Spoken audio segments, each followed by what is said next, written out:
Una sa lahat, paraffol ng sasakyan ng flip-top rapper na si Tipsy D, natigil nang bigla silang arestuhin sa gitna ng kanilang livestream. Ang online raffle na yan, illegal daw. Ang buong detalye ng balitang yan, abangan maya-maya lamang. Magandang gabi, Pilipinas. Sa Frontline tonight. Gera sa Israel, naging sentro ng pulong ni Pangulong Bongbong Marcos, isang leader ng bansa sa ikalawang araw ng ASEAN GCC Summit sa Saudi Arabia. News 5 exclusive, mister na ika-4 na Pinoy na napaulat na namatay sa gera sa Israel. Hindi pa rin nawawala ng pag-asang buhay na uuwi ang kanyang asawa. Sa ngayon, sir, umaasa pa rin ako na hanggat hindi na kikita ng kapatid niya yung katawan niya, ay buhay pa siya. Tinaguri ang pork barrel queen na si Janet Lim Napoles, nadagdagan ng 64 na taon ng pagkakulong. OFW na ina ng criminology student na namatay sa hazing. Puno ng hinagpis pag-uwi ng bansa. May panawagan sa mga hindi pa nahuhuling suspect. Yung mga na hindi pa po nahuhuli, sana po makonsensya po sila na sumuko po sila, panagutan po nila yung ginawa nila kay Aldrin. Panahon ng amihan o simoy ng Kapaskuhan, opisyal na nagsimula ayon sa Pag-asa. At Ed Sheeran babalik sa bansa para mag-concert sa susunod na taon.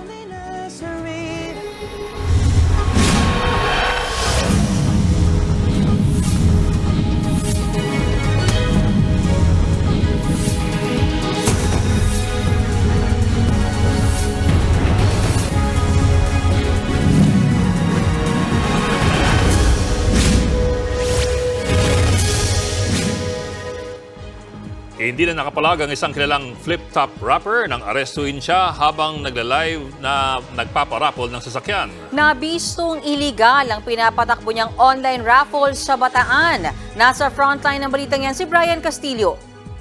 Congratulations, engineer. Susunod, 2,000 pesos ulit. Good luck! Kumpleto ang setup ng raffle na ito na live sa Facebook nitong Huwebes, October 19. Ang jackpot, isang brand new SUV. Pero hindi na natapos ang raffle. Bigla kasing pumasok ang mga operatiba ng PNP Anti-Cybercrime Group. 2,000 pesos, first digit, number 4.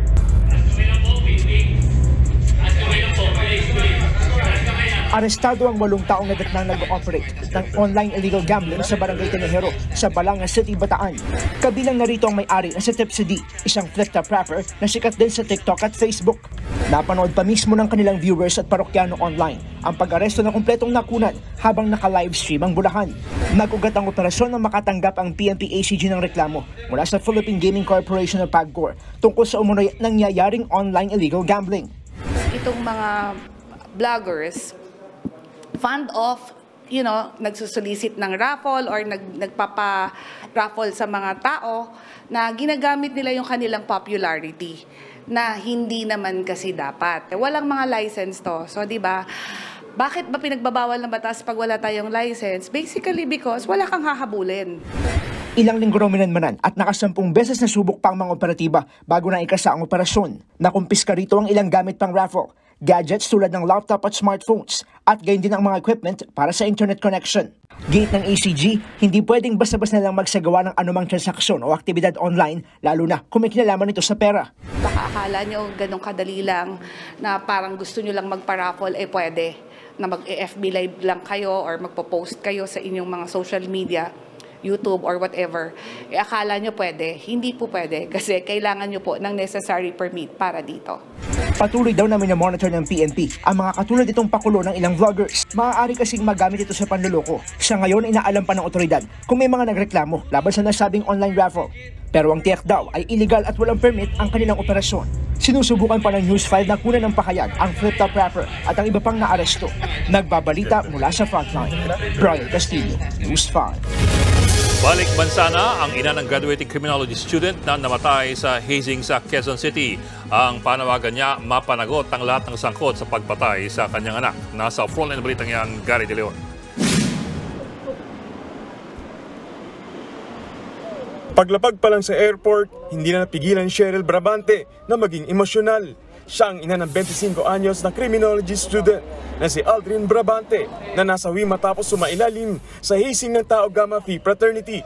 1 buwan lamang ang nakalilipas nang huling umuwi si Cheryl para ilibing ang kapatid ni Aldrin na nasawi naman sa aksidente. Lunes ng gabi raw sa Oman, nang tawagan siya ng kanyang pamilya para ibalita ang sinapit ni Aldrin. Napabalikwas ako ng kasi po yung pagkakatawag, ma, ganun. So sabi ko, tas parang mga komosyon akong naririnig, may pinapa-identify daw po na bangkay. So parang binuhusan na naman ako ng po. Kasi nga po, di ba kamamatay lang nung panganay ko 2 months ago. Nagtataka raw si Cheryl kung bakit sumali sa fraternity si Aldrin, ngayong 1 semester na lang ay gagraduate na ito. Nangako pa nga raw siya na uuwi na ng Pilipinas para maka-attend sa graduation ng kanyang anak. Sabi ko, pipilitin ko kahit ako pamasahe ko sarili.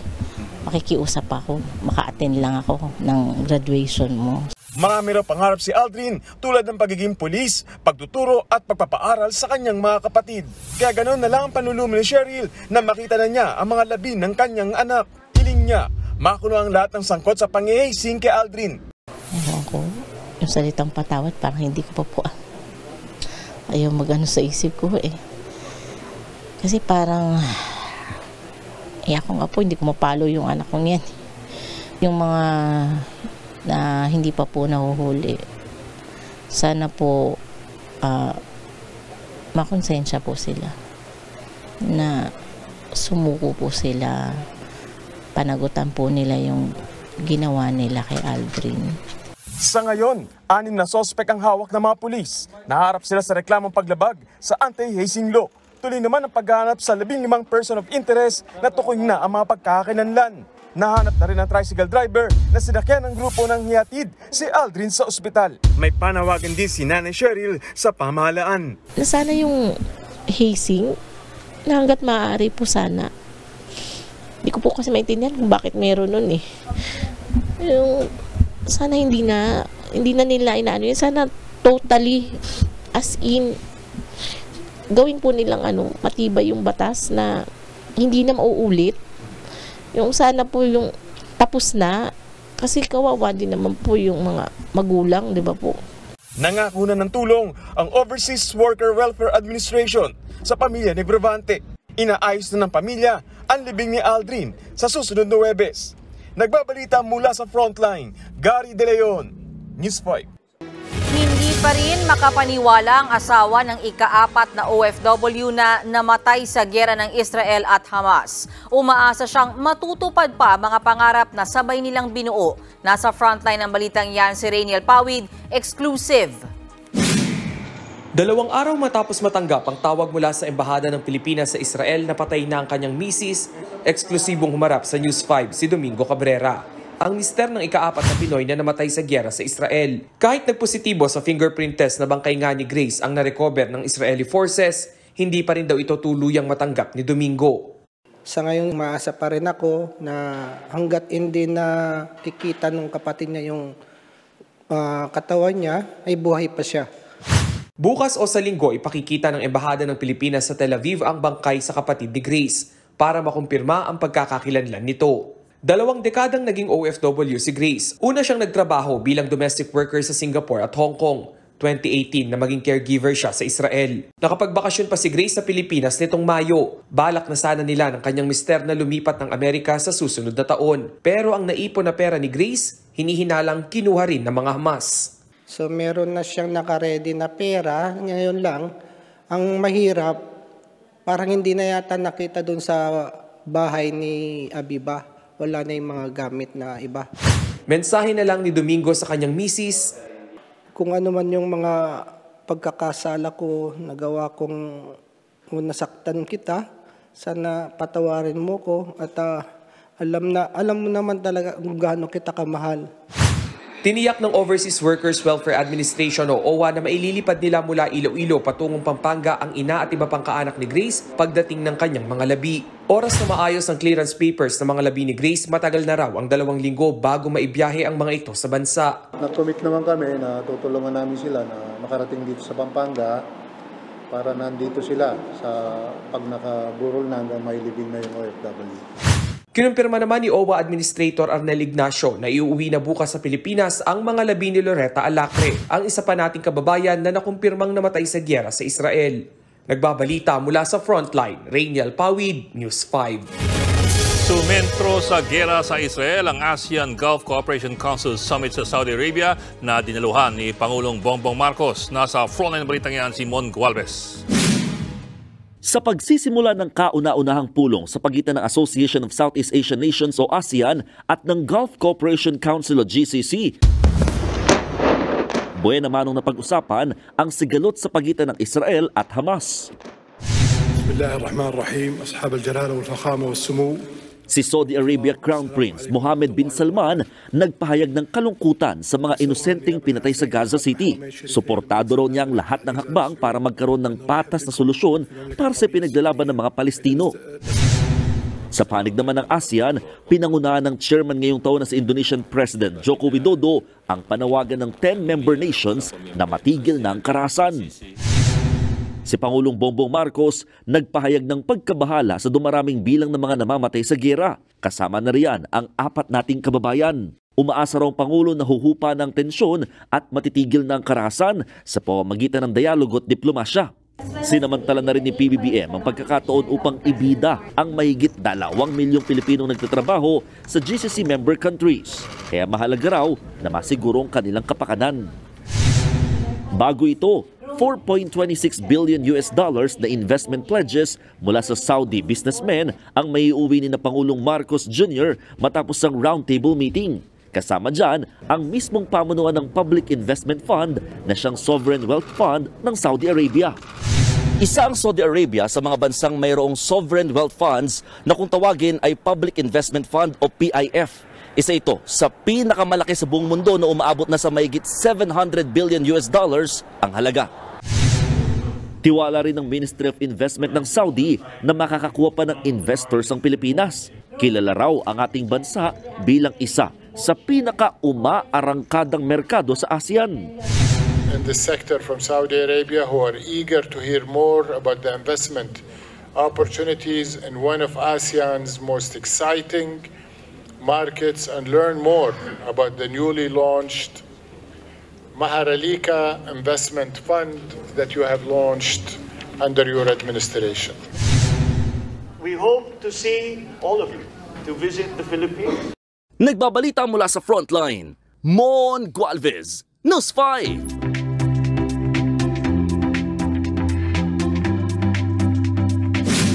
Hoy, simoy Pasko na mga kapatid, opisyal na pong nagsimula ang amihan season ayon sa Pag-asa. Ibig pong sabihin, nararamdaman na sa Luzon ang malamig na hanging dala ng Northeast Monsoon o amihan. Sabi pa ng Pag-asa, mas lalamig pa ang panahon sa bansa sa mga susunod na buwan.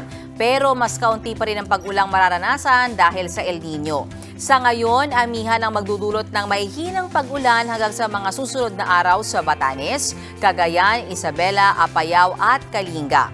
Gayon din sa Ilocos, natitirang bahagi ng Cordillera, Administrative Region at Cagayan Valley. Kalat-kalat na pag-ulan naman ang mararanasan sa Metro Manila, Calabarzon, Aurora, Nueva Ecija, Pampanga, Bulacan at Camarines Norte. Epekto pa rin yan ng shear line o yung pagkasalubong ng malamig na hanging amihan at mainit na hangin mula sa silangan. Magiging maaliwalas naman ang panahon sa natitirang bahagi ng bansa na may tsansa ng pag-ulan sa hapon o gabi, bunsod ng localized thunderstorms. Susunod, usad pagong na traffic sa Metro Manila. Asahan na magtutuloy-tuloy ngayong papalapit na ang undas at Kapaskuhan. Presyo ng hamon tumaas na agad, pati delata nagbabadyang magmahal. At mga top huli ng mga kandidato sa barangay at SK elections na kung saan nakapaskil, pinagbabaklas ng COMELEC. Magbabalik pa ang Frontline Tonight.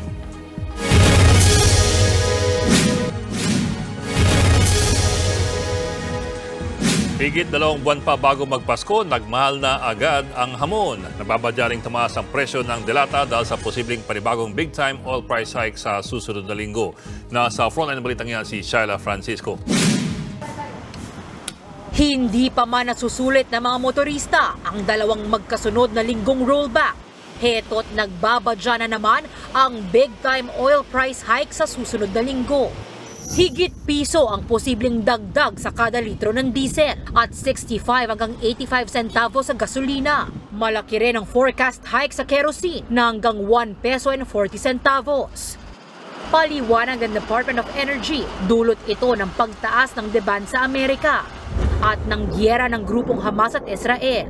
Ang talagang naging impact ng kaguluhan, not on the direct supply disruption, but rather on the increase in the prices. Yung fear, yung speculation, mga haka-haka, nagpapataas siya ng presyo.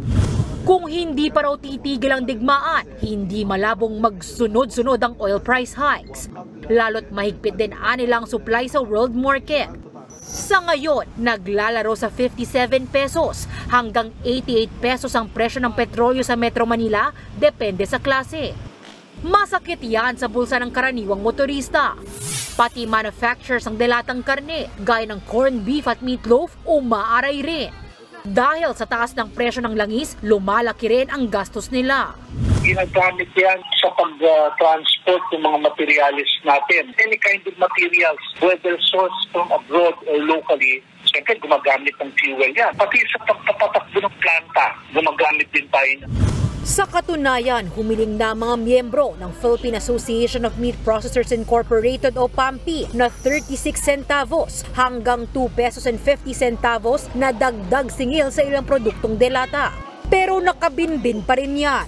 Makikiusap lang kami dahil yun talaga ang kinakailangan, pero hindi naman siguro aabot dun sa high side na 250 per can ang epekto. Kasi ganun din, kawawa din yung mga mamimili. Pero ang Department of Trade and Industry naman umaapela sa mga manufacturers na wag munang magtaas presyo hanggang matapos ang taon. You know, when the President signed EO 41, ito po yung manufacturers, logistics providers, ito kasi talagang tinanggal yung mga pass-through fees. We will help industry to lower down their operating costs. Habang hindi pa aprobado ang hirit na price hike ng PAMPI, ang presyo ng Christmas ham ang kanilang itinaas. Hindi ito sakop ng suggested retail price ng DTI. Hanggang 6 pesos ang dagdag presyo ng kada piraso, depende sa laki at klase ng hamon. Sa susunod na linggo naman ilalabas ng DTI ang price guide sa Noche Buena. Nagbabalita mula sa Frontline, Shaila Francisco, News 5. Maraming motorista ang naperwisyo ngayong araw ng matinding traffic sa EDSA. Epekto na yan ng papalapit na undas at ang Kapaskuhan. Nasa Frontline na balitang yan si Faith Del Mundo. Pasado alas 8 ng gabi, mabagal ang usad ng trapiko sa southbound lane ng EDSA Guadalupe hanggang Magallanes. Ang ilang motorista, napadaing na lang habang naiipit sa matinding traffic. Pag bumper to bumper ang traffic, kaliwat kanan ang pagsingit ng mga motorsiklo. Pero kahit ang ilang rider, hirap makalusot. Umuusad din naman kahit magpahinay. Lilit lang dito sa may tabi ng bike lane. Kasi pag nasa bike lane kami, mahuli rin kami.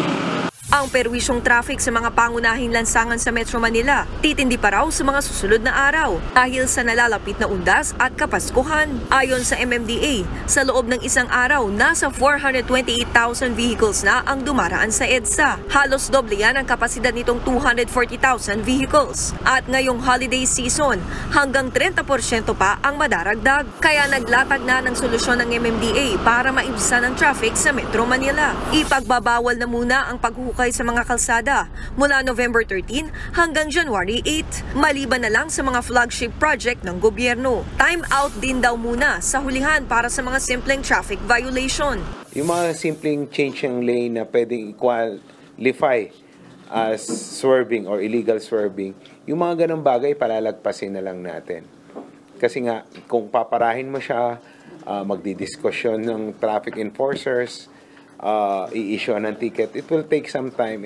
I-adjust din ulit ang mall hours ngayong magpapasko. Simula November 13 hanggang January 8, 11 a.m. to 11 p.m. na ang operating hours ng mga mall sa Metro Manila. Weekend lang din dapat ang mga sale. Kaya extended din hanggang hating gabi ang duty ng mga traffic enforcers na dating hanggang alas 10 lang ng gabi. May pakiusap naman ng MMDA para makatulong sa traffic ang publiko. Ini-encourage po natin na mag-public transport yung ating mga kababayan na andyan po ang ating mga bus carousel. Ang MRT po ay nag-increase na rin po ng capacity. Yung aming pong Pasig Ferry ay libre, convenient, walang traffic. Nagbabalita mula sa Frontline, Faith Del Mundo, News 5.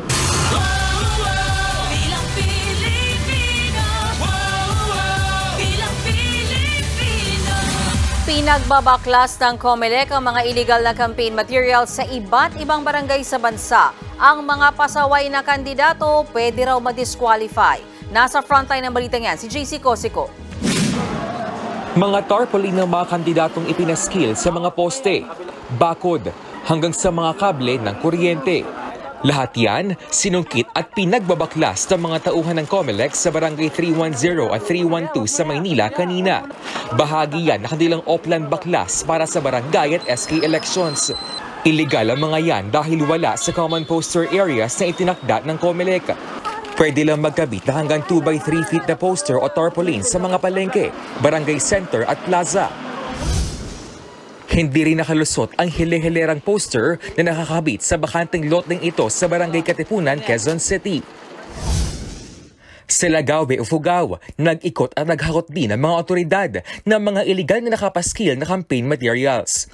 Karamihan sa mga binaklas, mga nakakabit sa puno na ipinagbabawal din ng COMELEC.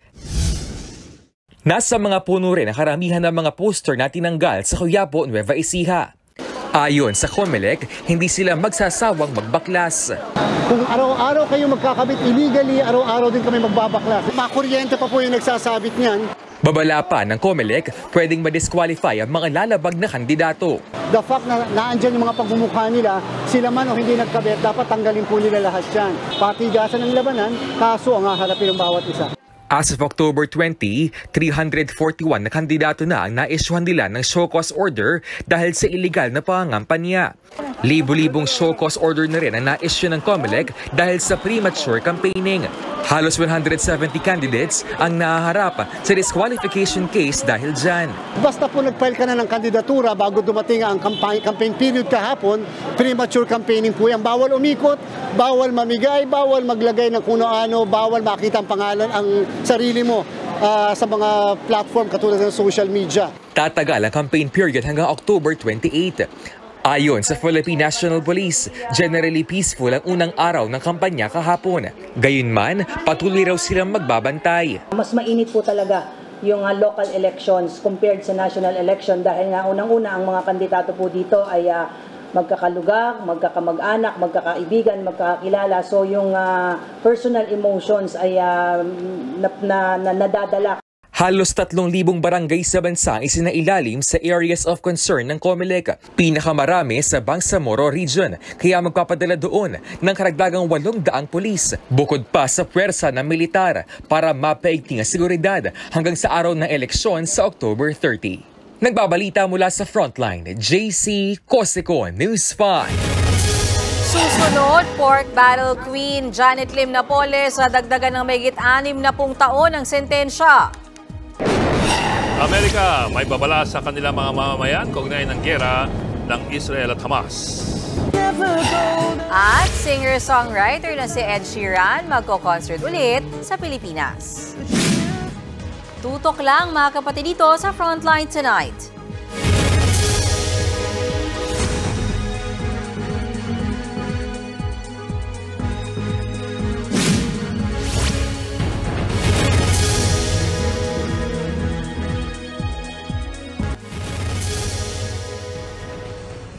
Nadagdagan ng 64 na taon ang sentensya ng pork barrel queen na si Janet Lim Napoles. Kasunod po yan ng hatol ng Sandigan Bayan na guilty si Napoles sa tig-4 na counts ng kasong graft at malversation of public funds. Kaugnay po ito ng 20 million pesos na unauthorized disbursement ng Priority Development Assistance Fund or PDAF ni dating South Cotabato Representative Arthur Pingoy. Bukod sa kulong, inutusan din ng korte si Napoles at iba pang nahatulan na magbayad ng danyos. Acquitted o absuelto naman si Pingoy sa mga kaso. Naglabas ng worldwide security alert ang Amerika para sa kanilang mga mamamayan. Baka raw kasi mapag-initan ng mga Amerikano sa gitna ng gera ng Israel at Hamas. Nasa frontline ng balitang yan, si Camille Samonte. 8 ang patay sa pagsabog sa Tulkarm, West Bank. Sa gantihan naman ng rocket ng Israel at Lebanon, 3 ang sugatan. Ang Amerika naman, sinabing inatake rin ng Syria at Iraq ang ilan nilang US military base. And while I'm not going to forecast any potential response to these attacks, I will say that we will take all necessary actions to defend US and coalition forces against any threat. Kasunod niyan, naglabas ng worldwide security alert ang US State Department para yan sa mga Amerikanong nasa labas ng kanilang bansa. Mag-ingat daw sa posibleng karahasan laban sa mga Amerikano kasunod ng posisyon nila sa sigalot ng Israel at Palestine. Suportado ng Amerika ang Israel. Katunayan, nagpadala na sila ng 2 Iron Dome missile defense system para yang shield na pinasasabog sa ere ang mga missile para hindi na ito tumama sa lupa. Sa kabila niyan, nanindigan ng Amerika na prioridad nila ang kaligtasan ng mga sibilyan. Sa isang press conference, si Palestinian Ambassador to the Philippines Saleh Mohammad, giniit din niyang kinokondena ng Palestine ang pagpatay sa mga sibilyang naiipit sa giyera ng Israel at Hamas. Our President Mahmoud Abbas said, we reject violence and reject the practices of killings of civilians or abusing them. On both sides, not only on the Israeli side, on our side too. Because these killings contravene morals, religions, and international law. So we stick to that position. Dismayado raw siya sa mga world leader na sumusuporta sa Israel. Anya, mahalaga rin naman ang buhay ng mga Palestinian, pero tila binabaliwala raw ito at hinahayaan lang ang paghihiganti ng Israel. Palestinian life matters. Our life is not lesser than Israelis' life. Innocents are innocents. World leader has condemned Hamas. World leader has shown sympathy and solidarity with Israel and declare that they understand and they support the right of Israel to defend themselves. Nagpahayag din ng pakikiramay si Ambassador Mohammad sa mga Pilipinong nasawi sa giyera. Nagbabalita mula sa Frontline, Camille Samonte, News 5. Akalain mo ng giyera sa pagitan ng Israel at Hamas ay simpleng issue lamang ng isang matatag na estado laban sa isang grupo ng rebelde o terorista. Pero sa baging ito ng mundo, kabit-kabit hindi lamang ang kasaysayan kundi ang dugo at pati ang mga alyansa. Magmula nang mabuo muli ang Israeli state noong May 1948, sinubukan po itong burahin sa mapa ng mga Arabong karatig bansa. Magkabilaan kasi ang mga hinanakit sa lugar na ito. Daang libong mga Palestino ang na-displace o nawala ng tirahan dahil sa pagpasok ng mga Jewish migrants mula po sa Europa na sa tingin nila ay pagbabalik nila sa Promised Land. At nagpapatuloy pa yung migration na yan at ang displacement rin na yan taon-taon hanggang ngayon. Sa panig naman po ng Israel, parati silang nasa state of war dahil sa ilang ulit silang sinubukang kubkubin ng mga Arab states. Ang desisyon ng UN, magtatag na lang ng isang Israeli state at ng isang hiwalay na Palestinian state. Ito po ang mapa na ginawa ng UN sa ilalim ng Resolution 181. Ang kulay pula po, banda rito, yan po ay lugar ng mga Palestino at ang kulay blue naman ay lugar dapat ng mga Israeli. Pero sa pagdaan po ng paulit-ulit na digmaan, lumaki po ang teritoryo ng Israel at lumiit ang teritoryo ng Jordan, Egypt at ang Palestinian state. Kita po ninyo kung ano na ang kontrolado ng Israel at gaano kalit ngayon ang nasa kamay na mga Palestino. Halimbawa po ito pong pulang ito, ang Gaza Strip. Ito yung West Bank at ito naman po yung Gaza Strip. Sa lahat ng mga nagdaang giyera, nilampaso ng Israel ang Egypt, Jordan, Syria at ang Lebanon. At ilang dekada silang mga mortal na magkakaaway. At yan ngayon ang nagiging bahagi ng komplikasyon sa gitnang silangan. Sa nagdaang mga taon, medyo gumaganda na ang relasyon ng ilan sa kanila. Pero hindi pa rin nawawala sa usapin ang issue po ng Palestinian displacement o yung patuloy na pagpapatalsik sa mga Palestino. Dagdag pa riyan ang kani-kanyang mga interest ng mga bansa sa rehiyon. Halimbawa, ang Iran, bagamat hindi siya Arab state, mortal pa rin siyang kaaway ng Israel. Sumusuport ang Iran sa dalawang Palestinian militia groups, ang Hamas sa Gaza Strip at ang Hezbollah sa Southern Lebanon. Ang Hamas, siyempre, ang lumusob sa Israeli settlements nitong nakaraang linggo at pumatay sa mahigit 1,000 Israeli. Ang Hezbollah naman, pinangambahang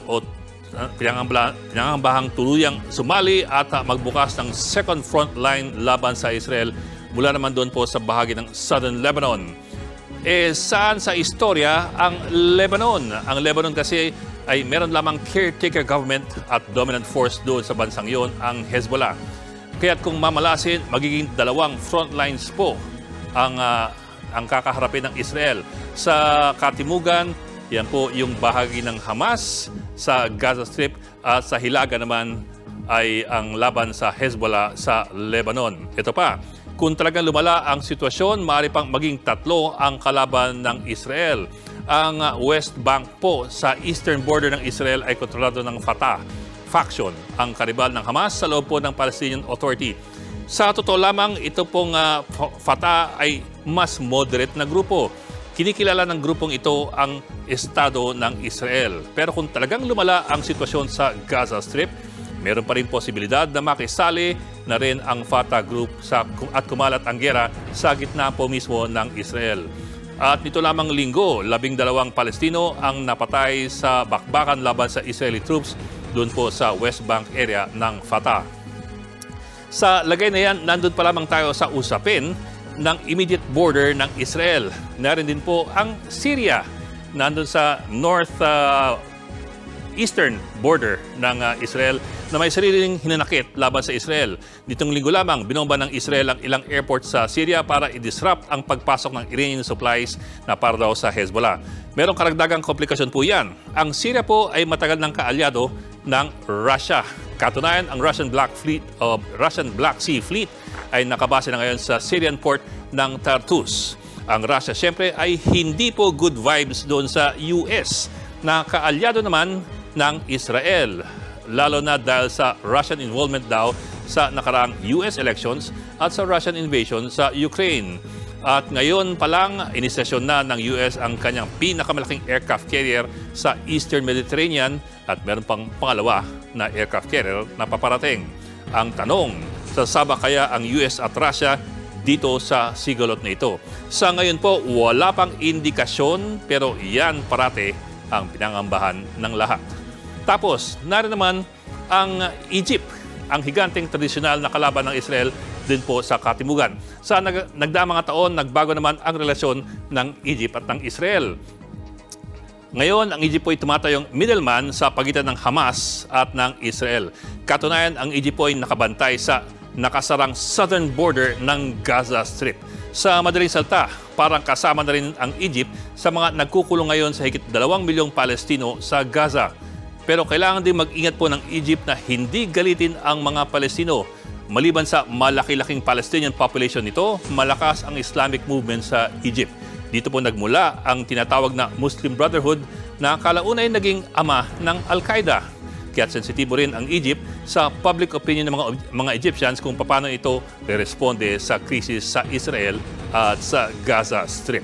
At nariyan rin ang higanteng Saudi Arabia na isa sa mga pinakamaimpluwensya sa mga Arab states.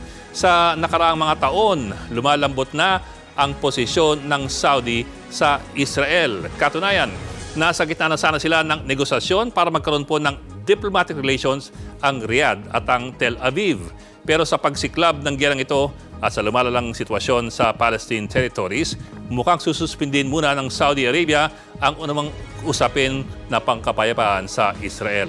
Sa totoo lang, kaaway naman talaga ng Saudi ang Iran na supporter ng Hamas at ng Hezbollah. Pero sadyang malakas kasi ang simpatya para sa Palestinian cause sa lahat po ng Arab at Persian states. At kahit hindi sila sang-ayon sa ginawa ng Hamas, maring hindi nila matatalikuran ang issue na naging sentro ng kanilang tradisyon at kasaysayan sa loob po ng 7 dekada.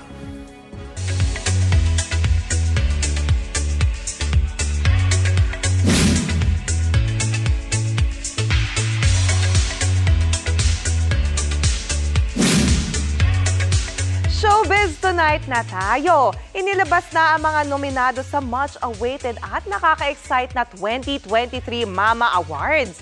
Muli namang babalik sa bansa para mangharana si singer-songwriter Ed Sheeran. Narito ang report. Babalik sa Pilipinas ang British singer-songwriter na si Ed Sheeran para ito sa kanyang The Mathematics Tour. Gaganapin yan sa March 9, 2024 sa SMDC Festival Grounds sa Parañaque.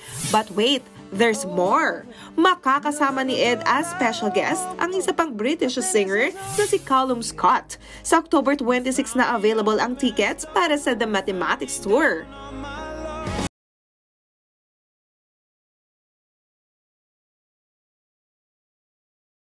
Isa pang inaabangan ang concert ng legendary Irish band na The Course. Dumating na sila kanina sa bansa para sa kanilang 2-day concert bukas at sa linggo.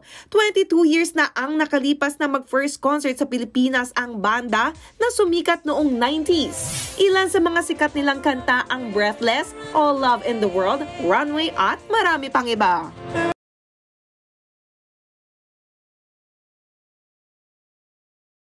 Inilabas na ang mga nominado para sa prestigious 2023 Mnet Asian Music o Mama Awards. Mainit ang labanan lalo't maglalaban sina BTS members Jungkook at Jimin para sa iba't ibang category. Kabilang dyan ang Best Male Artist, Best Dance Performance Male Solo, Artist of the Year, Song of the Year at Best Collaboration. Makakalaban din nila sa Song of the Year category si Suga para sa kanta niyang People Part 2. Mainit din ang showdown sa Best Male Group category. Pasok dyan ang EXO, NCT Dreams, 17, Stray Kids, Treasure, at TXT. Maglalaban naman sa Best Female Group ang aespa, G-Idol, IVE, Le Sserafim, New Jeans, and last but not the least, ang TWICE. Stay tuned dahil sa November 28 and 29 na ang awarding ceremony sa Tokyo Dome. Patikim pa lang yan sa ating Showbiz Tonight. Diyan lang kayo mga kapatid. Abangan, mga aso sa Peru nagpabonggahan ng Halloween costume. Sino kaya ang nanalo? At silipin ang mga dapat abangan bagong kapatid shows. Tuloy-tuloy balitaan dito sa Frontline Tonight.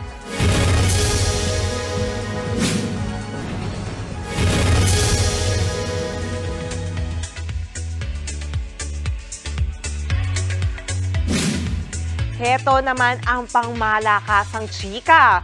Next level na ang magiging experience nyo dito sa TV5 dahil sa mga bagong shows. Bukod dyan, malapit na rin dumating ang bago nating kapatid. Nasa frontline ng balitang yan, si MJ Marfori.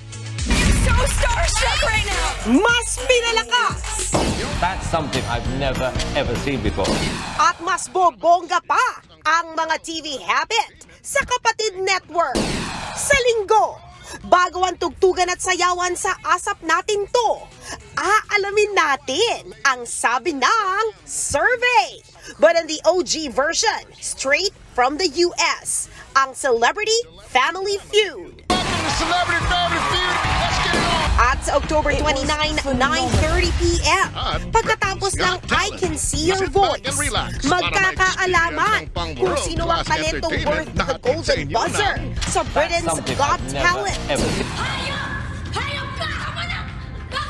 Ang ating hapon champion naman, mas paaagahin na ang mga aksyon. Simula sa Lunes, 2:30 p.m. na ang Pira-Pirasong Paraiso. 3:15 p.m. naman ang Nag-aapoy na Damdami. 4 p.m. naman ang Niña Niño ang pagbabalik sa Santa Ines. May best of episodes naman ang Barangay Hall on Air na face-to-face kada 4:30 p.m. Bukod pa yan sa daily show nitong ipinapalabas tuwing alas 11 ng umaga. Okay lang kayo, teka lang ha. At At sa umaga, may bagong pampahappy na darating. In red stilettos. Abangan ang additional nating morning kasalo na babati sa atin sa... Good morning, mga kapatid! Kung sino siya, abangan! Nagbabalita mula sa Frontline, MJ Marfori, News 5. At yan ang latest and hottest sa showbiz tonight. Ako si Jania Lipon. Happy Friday, mga kapatid!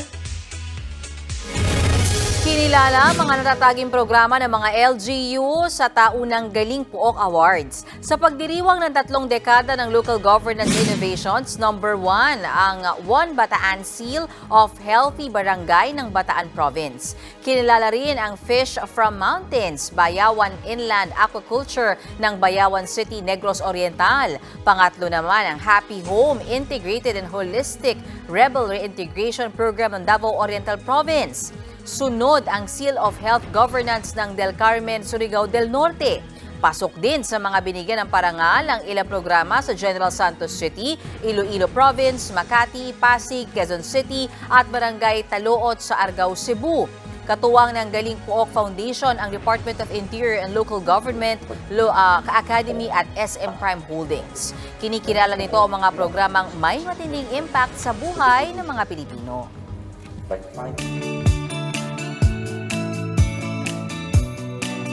At para naman sa ating pabaong Pampa-Good Night, nagsimula na po ang malupet na Halloween costume contest ng mga fur babies sa Peru. Uy, kanya-kanyang pabonggahan ng mga damit ang mga aso.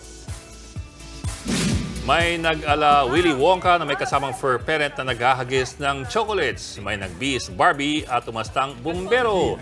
Lahat sila rumampa sa runway para sa taunang canoeing contest. Criteria for judging ang creativity, originality at performance ng fur baby. Kaya nanalo ang asong nag-ala Willy Wonka. Bukod sa Halloween, layon din ang costume contest na i-promote ang responsableng pag-aalaga ng mga hayop. Cameraman ba to? Performance? Nagbabalik ang Edlingaw, O, saan ko ito babasahin? Sa 2 o sa 1? Dali ko yan. Ito na. Kunwari na babasa ko. Mga kapatid, 66 days na lang po. Pasko na. Sa'yo, Siya yung tagagala. At yan po ang 45 minuto pag-imayos malagang headlines. Balitaan at diskusyon para sa paghubog ng matalinong opinyon. Kami yung kasagasa sa pagbabalita. Ako po si Mayan Lospan. Ako naman po si Edling Cao. Hanggang sa lunes mga kapatid. Magandang gabi.